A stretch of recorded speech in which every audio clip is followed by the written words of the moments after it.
hacer el Señor.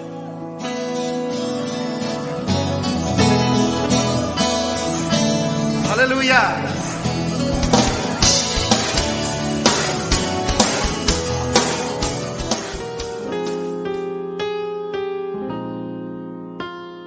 A ver. Gracias y paz, hermanos en Cristo. Todo bien aquí, gracias a Dios. Tenemos a nuestra hermana Carolina que nos tiene la segunda parte del estudio de la nueva era, ¿sí? Para que podamos aprender de qué se trata este movimiento que está muy activo en nuestro diario vivir. Y muchos cristianos también que están metiéndose en eso. Así que será un estudio que nos va a ayudar. Uh-huh. Y adelante, Carolina.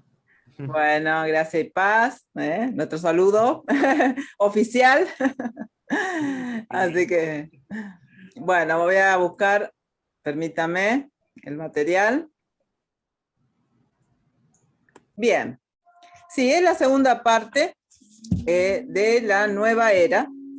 Hay una primera parte que la pueden buscar en YouTube. Perdón, voy a sacar el Wi-Fi acá si no molesta. La pueden buscar, como les dije, en YouTube la primera parte. Y ahora vamos entonces a ver la segunda parte. En la primera estuvimos viendo un poco de qué se trataba este movimiento. Se le dice un movimiento porque es una mezcla de tantas cosas y se penetra en todos lados que no se lo puede decir que es una religión, ¿cierto? Por eso se le dice movimiento. Y vimos los pilares que se fundamenta este movimiento, que vimos el paganismo, el gnosticismo. Eso es lo que vimos. Pero hay otros pilares, como es esoterismo, hinduismo, espiritismo, masonería, teosofía y misticismo oriental. Entonces, ya vimos el paganismo, neopaganismo y el gnosticismo lo vimos en la primera parte. Y ahora vamos a seguir con el resto. Vamos a ver con el esoterismo. Eso viene a nuestra memoria mucho, ¿no? Esotérico, ¿no? Se lo escucha mucho, ¿no? Viene del griego esotérico. Significa que no está destinado a hacerse público. Son prácticas secretas que buscan revelar lo visible y lo tangible. Tiene como último fin la divinización del hombre mismo. Lo esotérico viene del ocultismo y lo oculto viene de Satanás, el mismo príncipe de las tinieblas. ¿Puedes buscar Colosenses 1:3, Tomás?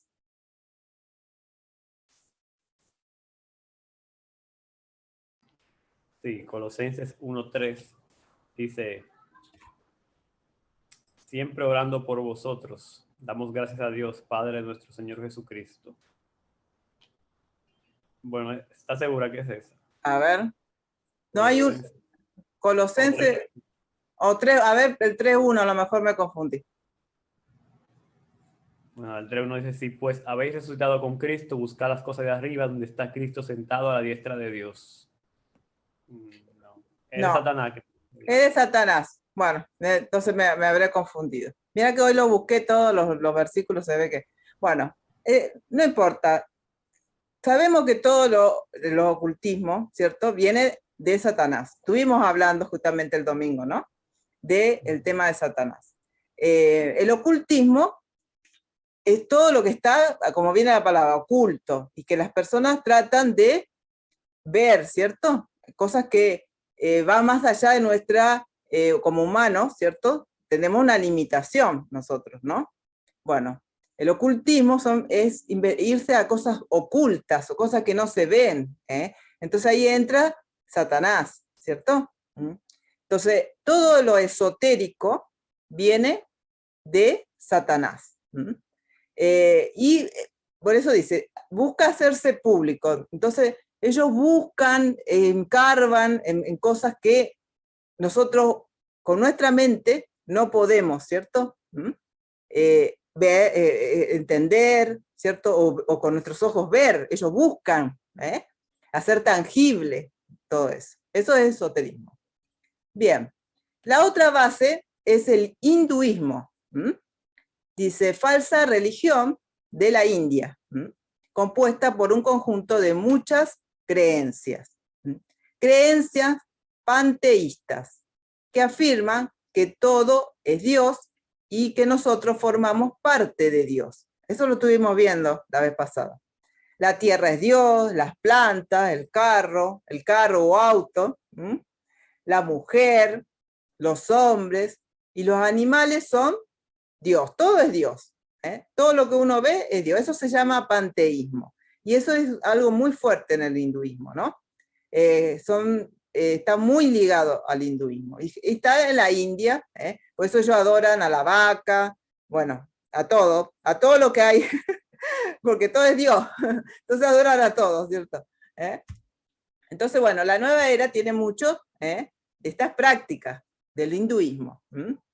Busca la inactividad de la voluntad y de la mente, niega el sacrificio y la ley moral. Eso es lo que es el hinduismo. El panteísmo es incompatible con nuestra fe cristiana, porque nosotros, ¿qué somos, Tomás? ¿Somos creación o somos creadores de Dios? Obviamente que somos una creación de Dios. Claro. Claro, somos una creación. Entonces, Dios no quiere, ¿cierto?, que nosotros adoremos cosas que Dios ha hecho. Dios quiere que le adoremos a Él, pero no a las cosas que Dios ha hecho. Y ellos se ponen a adorar justamente la creación de Dios o cosas que han hecho los seres humanos, porque hay otras cosas que... Entonces, Dios no solamente quiere una adoración solamente a Él. Y vamos a ver algunos versículos. Podés buscar Juan 14 y yo voy a ver si busco Hechos. Porque dice, bueno, el panteísmo es incompatible, ¿cierto? Juan 14. Yo busco... Sí, Juan. Sí. Dice, Jesús le dijo, yo soy el camino y la verdad y la vida. Nadie viene al Padre sino por mí. Ahí está. Sí. Amén. Y Hechos 4:12 dice, y en ningún otro hay salvación, porque no hay otro nombre bajo el cielo dado a los hombres en que podamos ser salvos. Entonces, todas estas creencias, ¿cierto?, niegan las verdades fundamentales, ¿cierto?, del cristianismo. Las niega. Así que realmente esta sí se puede decir que el hinduismo está catalogado como una religión, ¿cierto? Porque tiene, para que sea religión, una creencia tiene que ser practicada por una cierta cantidad, ¿cierto?, de personas, no son poquitos, como son, por ejemplo, las sectas, entonces se les llama como una religión. Si bien todas tienen cosas en común, pero religiones nosotros lo entendemos así, que se entiende así, mejor dicho, como creencias que cree mucha gente. Por ejemplo, el Islam, ¿cierto? Entonces es una religión, porque es cualquier cantidad de personas y tiene todo aparte una base de creencias también, muy ahí, ¿cierto? Por eso se le dice religión. Ahora, las sectas a veces mezclan de todo un poco, ¿cierto? Pero el hinduismo, el islam, tienen todo su... un poco como nosotros tenemos la Biblia, en el Islam tienen el Corán, en el hinduismo tienen otras cosas, no, por ahí no tienen algo, pero igualmente tienen ciertas cosas que fijas que creen ellos, ¿cierto? Entonces, para que recordemos un poquito. Bien, el otro pilar es el espiritismo. ¿Puedes leer acá, Tomás? ¿Es la práctica? Sí. Dice, es la práctica ocultista de comunicarse con los muertos a través de medium, clarividentes o canales, también conocidos como canalización, como tabla Ouija, como las nancias, quiromancia, hidromancia. Tratan de entrar en contacto con familiares muertos, pero en realidad se contactan con espíritus demoníacos. Estas entidades dan mensajes, instrucciones sobre cosas secretas. Bien. Bueno, ahora vamos a ir buscando esos pasajes. Si quieren andar buscando Levítico 29. Y yo busco... 26 dice ahí. ¿Eh? 26. Ah, sí, perdón, 29. La tengo con el 9. 26.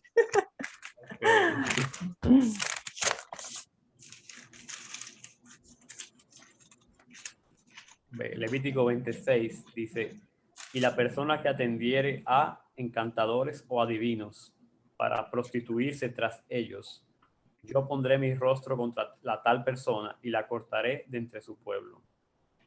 Ah, es claro. Bueno, esto es muy importante porque estas son una de las cosas que más se practica, ¿cierto? O que uno más escucha. Esto de tratar de conectarse con los muertos, de hablar con un muerto, ¿eh? Todo eso es muy común, ¿eh? Y más en Latinoamérica, ¿cierto? Es muy común. No voy a entrar a explicar sobre la tabla Ouija, se lo pueden buscar, todas esas son parecidas, ¿eh? Pero bueno, lo que tienen en común es que se contactan a través de un medium. Un medium es como un canal, por medio de una persona que se contacta con esos espíritus, ¿no? Entonces generalmente hacen sesiones de espiritismo, donde tratan de, por medio de ese medium, esa persona, contactarse. Ahora vemos, como leyó nuestro hermano, que eso Dios estaba totalmente prohibido, ¿cierto? Era algo, una abominación. Si podéis ir buscando Deuteronomio 18:11, yo voy a buscar Miqueas 3:7, que ya lo tengo acá.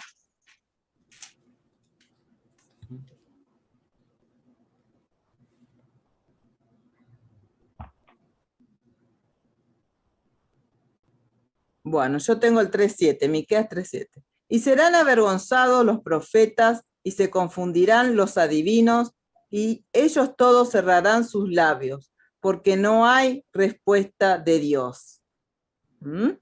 Ahí habla sobre de los adivinos, porque no hay respuesta de Dios, porque ellos trataban, ¿cierto? Escuchaban a falsos profetas, adivinos. Bien. Deuteronomio, Tomás. Deuteronomio 18. Voy a coger el 10 para Claro. un poco.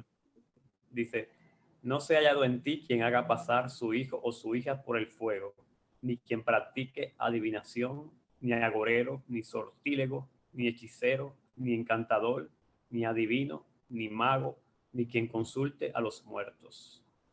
Clarísimo, ¿cierto?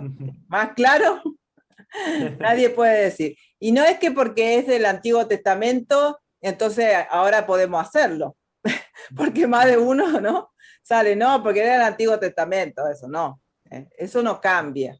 Hay cosas que podemos encontrar en el Antiguo Testamento que siguen vigentes. Era abominación para Dios todo eso en ese tiempo y lo sigue siendo. Entonces, ojo con esas cosas, porque a veces para buscar, digamos, creer en algo, practicar algo y buscar algo, un fundamento en la Biblia, entramos en cosas muy feas, muy abominables delante de Dios, ¿cierto? Eso, no, un cristiano y ninguna persona que haga esto puede realmente ser salvo, ¿cierto? Sí. Porque es algo que Dios abomina. Creo que en Apocalipsis habla también un poco de que los que hacían hechicerías no van a entrar al reino nuevo. Claro, exactamente. Exactamente. Entonces eso, realmente Dios no quiere que nos involucremos en eso. Bien. Después está la famosa masonería. Bueno, eso es una organización, dice, es una organización secreta de carácter gnóstico, ya estuvimos viendo lo que era el gnosticismo, ocultista y esotérico. Es abiertamente anticristiana. Los ideales de los masones son libertad, igualdad, fraternidad. Fíjese las palabras que ellos usan y que parece que suenan tan bien, ¿no? Libertad, igualdad. Entonces, por medio de esas palabras, ¿cierto? Ellos engañan, realmente, porque dice, quién no quiere eso, ¿no? Este mundo, la libertad, la igualdad. Bueno, entonces son muy astutos. Están en muchas instituciones, políticas, económicas, religiosas y militares del mundo entero. Se sabe, ¿cierto? En la política está lleno de masones. Aún dentro de lo religioso. Se sabe que ha habido y que hay dentro del catolicismo masones. Y así, dice, a lo largo de la historia ha protagonizado grandes revoluciones sociales, religiosas y políticas, y económicas, a nivel mundial, tales como la Revolución Francesa, la legalización del aborto, la Revolución Bolchevique, la degradación de las costumbres, siempre cabalgando en el podio del progreso. Bien, ellos siempre están ahí, ¿cierto? Que mucha gente creen que ellos son algo bueno. Mucha gente cree, ¿cierto? Que esta institución, este grupo, los masones no, ellos buscan cosas buenas para la humanidad, ¿no? Creo que no sé si hay algo que lo ven tan bien en la sociedad como los masones, o sea, está muy, muy incorporado en la sociedad, como que ellos son buenos, ¿cierto? Y sabemos que no, realmente. Así que bueno, ojo con la masonería, porque también está ahí. Bien, podés leer acá esta parte, esta es una parte muy importante, que es un pilar muy importante de la nueva era, la teosofía. ¿Puedes leer, Tomás? Dice teosofía. Teo significa Dios y Sofía, que viene de Sofía, significa sabiduría. Ejemplo, filosofía. Es una religión formada por un conjunto de enseñanzas y doctrinas difundidas bajo este nombre por Elena Petrona Blavatsky, más conocida como Madame Blavatsky. Espero estar pronunciándolo bien. Sí, es rusa. Dice que era escritora y ocultista rusa a finales del siglo XIX. Es considerado una doctrina esotérica, según la cual todas las religiones son el resultado de los intentos de los seres humanos por acercarse a un ser supremo, y por lo tanto todas las religiones conllevan una parte de la verdad universal. Sus practicantes creen estar iluminados por un espíritu superior, de forma que pueden tener conocimiento del universo mediante su intuición. Ah, bueno, esta mujer, es muy común verla cuando hablan videos de la nueva era, es prácticamente como una fundadora, realmente, esta mujer. Fue un pilar muy importante de todo este movimiento. Ella era rusa, era una escritora ocultista rusa. Ya en otro encuentro vamos a ver, porque la teosofía después se unificó con otra para hacer otro que se llama antroposofía, que también hoy es una secta que está muy, muy de moda, muy metida, que tiene escuelas, ya lo vamos a ver, pero es que estuvo muy ligada con esta mujer, con esto de la teosofía. Que, bueno, significa eso, ¿cierto? Teo, Dios, y sabiduría. Entonces ellos tratan por medio, ¿cierto?, del conocimiento, que buscan como que ellos están iluminados, y conocer mediante la intuición el universo, las cosas ocultas. Por eso es que dicen que es esotérico, con doctrina esotérica, porque ellos buscan conocer lo que está más allá, a través del conocimiento. Entonces, bueno, eso son una de las cosas más comunes en este movimiento. Tratar de conocer, pero no más allá de lo que nosotros podemos comprender. Y bueno, cuando se meten en esas cosas, Entonces, ¿qué pasa? Que se encuentran ¿con quién? Con Satanás, con los demonios, por estar tratando de conocer más de lo que... Porque nosotros, todo lo que Dios quiere que conozcamos, está en la Biblia. Lo que Dios quiere que conozcamos está acá. Pero cuando el ser humano quiere empezar a ir más allá y a dejar de Dios de lado y empezar entonces entra en todas estas cosas, ¿no? Bueno, algunos dicen que también que era una charlatana terrible. También. Eso también lo dicen. Bueno, seguimos con el otro pilar, el misticismo oriental. Bien, dice, misticismo viene del griego misterio, misterioso. Dice, es una concepción religiosa e idealista del mundo. El origen del misticismo se halla vinculado a los ritos secretos, misterios, de las sociedades religiosas de Oriente y de Occidente antiguo. El misticismo oriental son los hindúes, ¿cierto? Más principalmente del budismo. El budismo. El budismo son los que adoran, porque recordemos, está el hinduismo como una religión, dentro del hinduismo está el budismo, que ellos adoran ¿a quién? A Buda, que es una imagen, todo, ¿no? Bueno, y el misticismo justamente son experiencias místicas, sobrenaturales, que entran en trance, todo eso es misticismo, que entran en trance, que tienen experiencia, bueno, todas esas cosas raras, también lamentablemente se ven hoy en día en muchas congregaciones. No voy a entrar ahora en ese tema, ya en otra oportunidad estaremos hablando cómo todas estas cosas se están infiltrando, se han infiltrado ya, y se están infiltrando día a día en las iglesias. Cosas que son místicas, experiencias sobrenaturales. Así que bueno, eso es uno de los pilares, el misticismo. Y bueno, y ahora vamos a ver la columna vertebral de la nueva era. Bien, en qué se basa bien, lo más fuerte, se puede decir, de la nueva era. Que es el yoga, el famoso yoga, el karma, la reencarnación y el pratyama. No sé si dije bien, pratyama.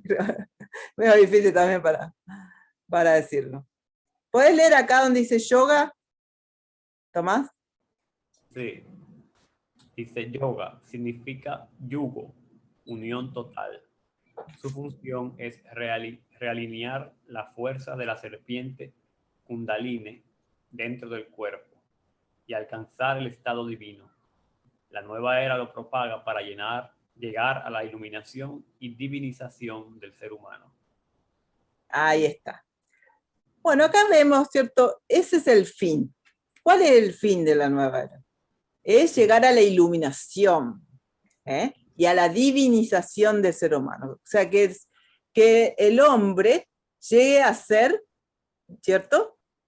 Dios. En realidad ellos creen que nosotros en parte somos como dioses también, ¿cierto?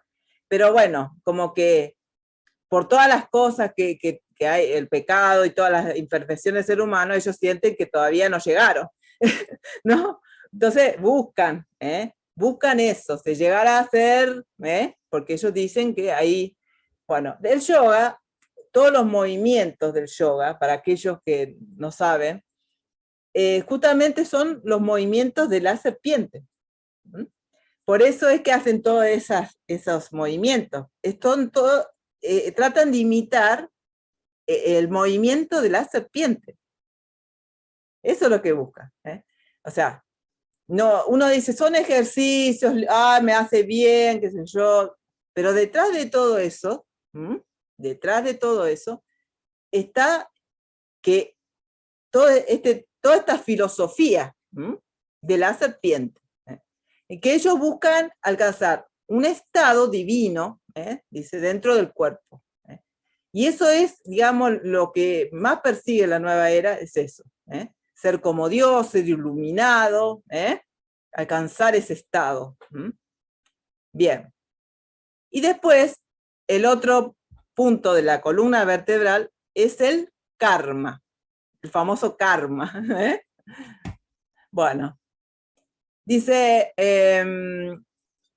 hecho o acción en el hinduismo y budismo, dice, constituye el principio de causalidad universal. Es la suprema sanción moral que la nueva era propone. Dice que el universo, y no Dios, es el que da premio y castigos. El mal que cada uno hace recae sobre él.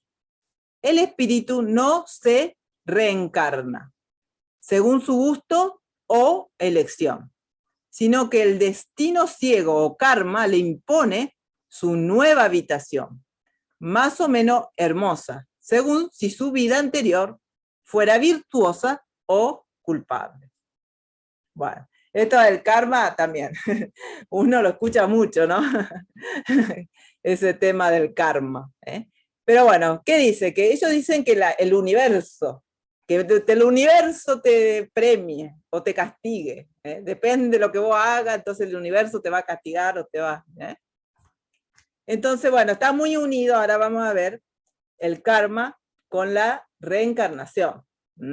Que ellos, dependiendo cómo vos te portaste en esta tierra, bueno, después en la otra vida, bueno, por ahí te reencarnas en algo mejor. ¿Entendés? No otra cosa. Y si te portaste mal, en algo inferior. ¿Eh? Entonces, esa es la creencia de ellos, ¿no? Ahora, la Biblia dice, habla mucho sobre el sembrar y cosechar, porque es un poco el karma. Ah, te dicen, es karma, si vos hiciste esto, y bueno, ahora te pasa esto porque es karma, es el karma. Vos te hiciste esto, ¿no? Ahora tenés que aguantártela porque es lo que es el karma. Entonces, vamos a ver qué dice la Biblia de esto. Dice, ¿podés leer acá? Está escrito acá, Tomás, estos versículos. Sí. Job 4:8 dice, como yo he visto, los que harán iniquidad y siembran injuria, las ciegan. Ajá. Y el Salmo 126:5 dice, los que sembraron con lágrimas, con regocijo segarán. Y Lucas 12:24 dice, considerad los cuervos que ni siembran ni ciegan, que ni tienen despensa ni granero, y Dios los alimenta. ¿No valéis vosotros mucho más que las aves? Ahí está. Bien. Entonces acá habla, ¿no? De que los que harán, dice, iniquidad, siembran injurias. Como diciendo, si vos estás haciendo lo malo, después vas a cegar, cosas malas, injurias, las ciegan, dice, ¿viste? Lo que harán iniquidad y siembran injurias, las ciegan, ¿cierto? O sea, cosas malas, ¿no? Y después dice, los que sembraron con lágrimas, con regocijos, segarán. O sea, como que parece que hay como una correlación, ¿cierto? Entre lo que uno hace, siembra, y después lo que uno recoge, ¿no? Pero es distinto a lo que ellos creen. Aunque pareciera que fuera parecido, es distinto. Y ahora vamos a ver. Dice, en cada una de estas instancias, así como en todas las demás referencias, a la siembra y cosecha, el hecho de recibir las recompensas por las acciones de uno tiene lugar en esta vida y no en una vida futura, por lo que dice ahí, ¿cierto? En esos versículos.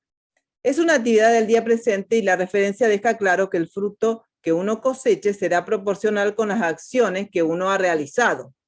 Porque ellos dicen de la vida futura, o sea, que lo que vos hagas acá, allá, entonces, depende de cómo te comportaste acá, te vas a reencarnar en la otra vida, mejor o peor, ¿no? Y como una recompensa. Bien, adicionalmente las acciones o siembras que uno realice esta vida afectará la recompensa o el castigo de uno en la vida futura. Eso es lo que dice la Biblia, ¿cierto? O sea, es verdad que nosotros, si hacemos cosas malas, y no podemos esperar cegar cosas buenas, ¿cierto? Pero, y que también muchas veces si hacemos el bien, porque la Biblia dice, ¿no?, que el que hace el bien verá la vida, y Jesús dice que va a dar conforme a sus obras, ¿cierto? Y que afecta a la vida futura. Pero no es eso lo que ellos enseñan, ¿eh?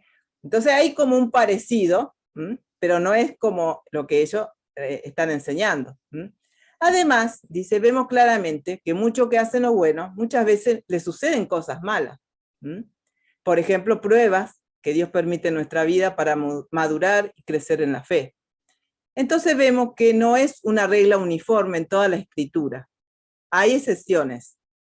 Además, en todo caso, es Dios quien da la recompensa y no el universo. Porque acá vamos a otra cosa. No siempre, uno puede a veces manejarse bien, hacer cosas buenas, y a veces, bueno, pasan cosas malas en nuestra vida. Vimos la otra vez, ¿no? Estuvimos hablando el domingo, de Job, por ejemplo. Y él no... Dice que Job era como, Tomás, a ver, contanos un poquito. Así te hago hablar. Es que Job era intachable, que era íntegro en todo lo que hacía. Entonces no había ninguna razón como para que le llegara toda esa desgracia. Ahí el karma no podía hacer nada, porque él no había hecho nada malo, había sembrado justicia, rectitud, integridad. Y mira con lo que pasó, mira lo que pasó, que lo perdió todo. Entonces ahí el karma no va.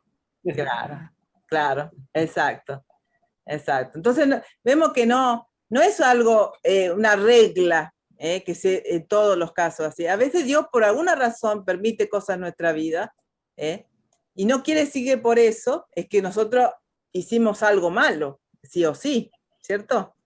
Entonces no es así. Y en todo caso, si el que da la recompensa es Dios y no el universo, como lo que ellos dicen. Entonces es como una enseñanza que ellos tratan, la divirtúan, la tergiversan, que si bien hay algo en la Biblia, no es como ellos la presentan. Porque también lo que hace la nueva era es mezclar, ¿cierto? A veces cosas que dice la Biblia y las tergiversan, le dan otro significado, ¿cierto? Eso es muy común ver también. No sé si ves, Tomás, ahí cuánto falta, porque no estoy viendo acá. ¿No dice? Faltan 46 segundos. Bueno, salimos y volvemos a entrar. Okay. Bueno, nos vemos. Okay.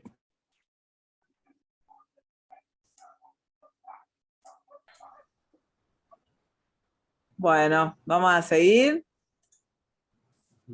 Ahí está. Bien, seguimos. La reencarnación, porque está muy ligado, ¿no? El karma con la reencarnación. ¿Puedes leer acá, Tomás? Sí. La reencarnación es la idea de que el yo personal del ser humano viva varias existencias en forma cíclica, cambiando solo de cuerpo a lo largo de centenares o miles de años. Es en el mundo occidental una moda traída del lejano oriente. Ah, está. Bueno, vamos a ver. Vos buscás Hebreo, yo busco Mateo. Ok. ¿Qué dice la Biblia acerca de esto? Dice Hebreos 9:27. Y de la manera que está establecido para los hombres que mueran una sola vez y después de esto el juicio. Amén. Amén. Entonces, ¿qué nos dice ese pasaje, Tomás? Claramente, ¿cierto?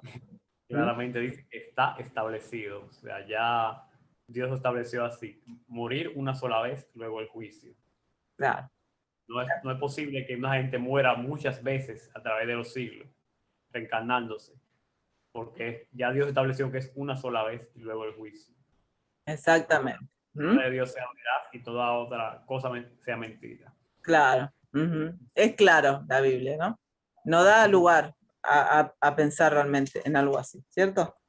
Y Mateo 25, 46, irán esto al castigo eterno y los justos a la vida eterna. Ahí está hablando el juicio de las naciones, ¿cierto?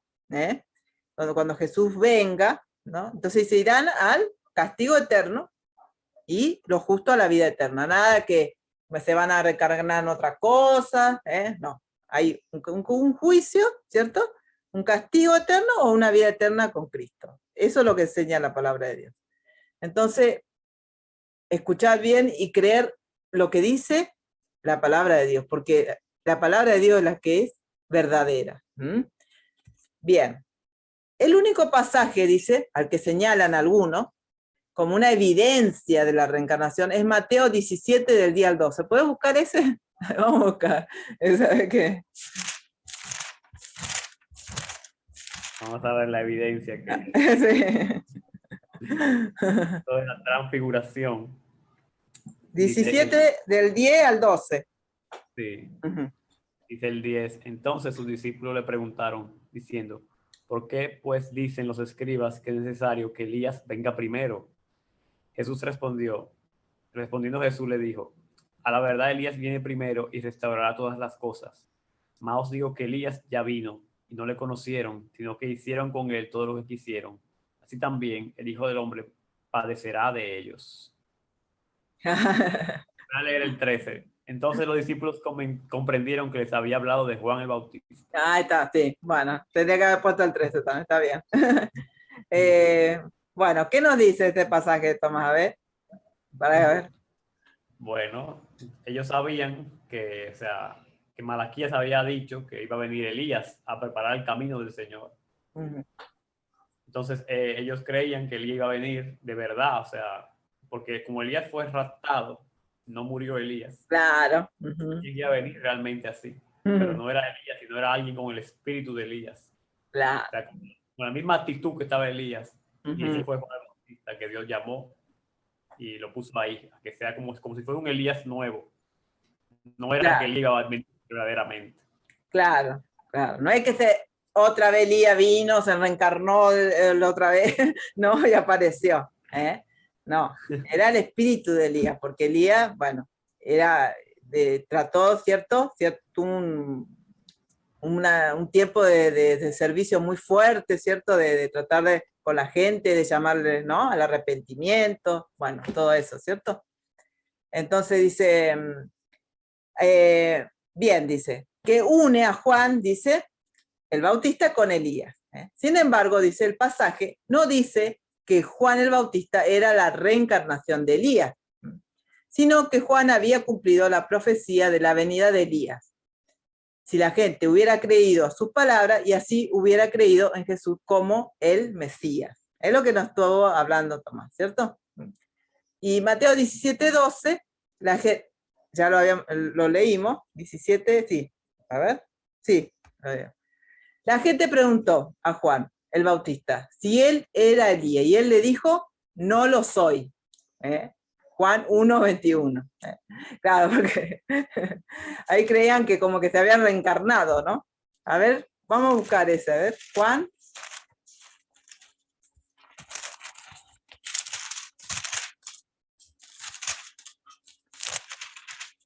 1:21.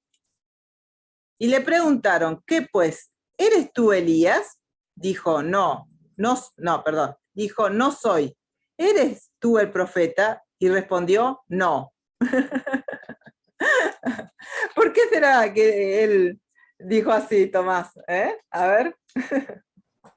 Porque él como que estaba sospechando que lo querían como alabar o hacerlo como un líder religioso fuerte. Y él decía como que no. Claro. No quería nada de eso, que él no estaba aquí para eso. Claro, exacto. Y le dice que sí se lo creen y lo exaltan y todo. Sí. Son capaces. Entonces, bueno, vemos realmente que acá no hay, ¿cierto?, una evidencia de que que Elías se reencarnó, ni nada por el estilo, ¿cierto? Nada que ver. Entonces dice, vemos que el concepto de la reencarnación y el karma es incompatible con lo que la Biblia enseña acerca de la vida, la muerte y la siembra y la cosecha de la vida eterna, como estuvimos viendo, ¿cierto? Hasta ahora. No se puede, no puede estar las dos creencias, chocan una con la otra.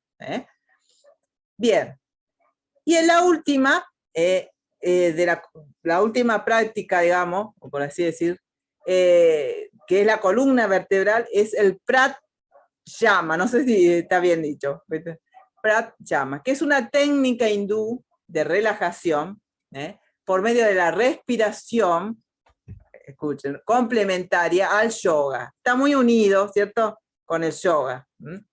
Los iniciados viven del aire y alimentan su cuerpo con este.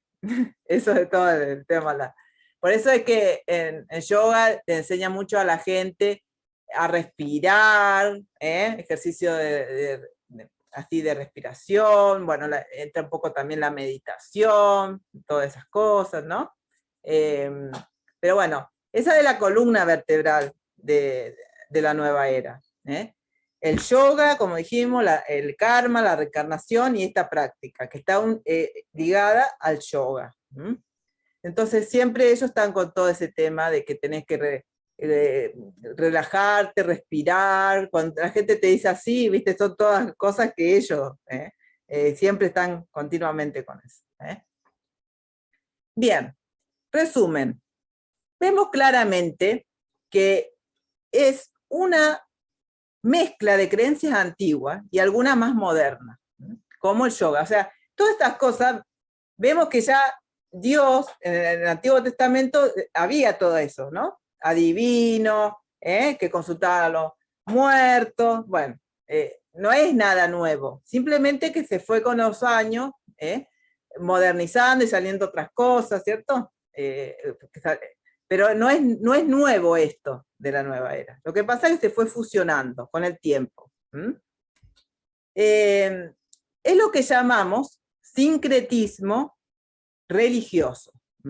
La nueva era es eso, es una mezcla de cosas. A ellos no les interesa si vos sos cristiano, testigo de Jehová, mormón, a ellos no les interesa. Vos podés hacer todo lo que vos quieras y podés estar en la nueva era. Eso a nadie le echa, digamos. No.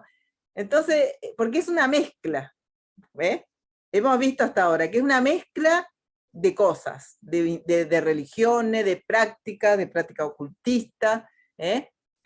Entonces, el sincretismo, puse una definición, dice, se refiere a la fusión y mezcla religiosa.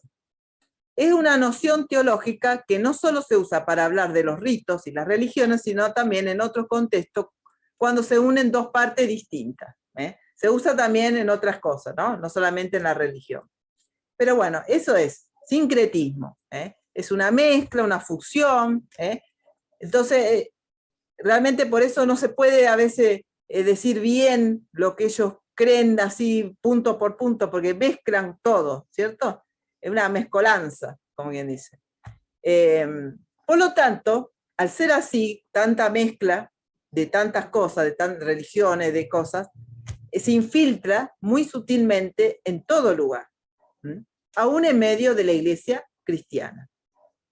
Por lo tanto, debemos tener sumo cuidado de no caer en ese movimiento, escudriñando la palabra de Dios para no ser engañados.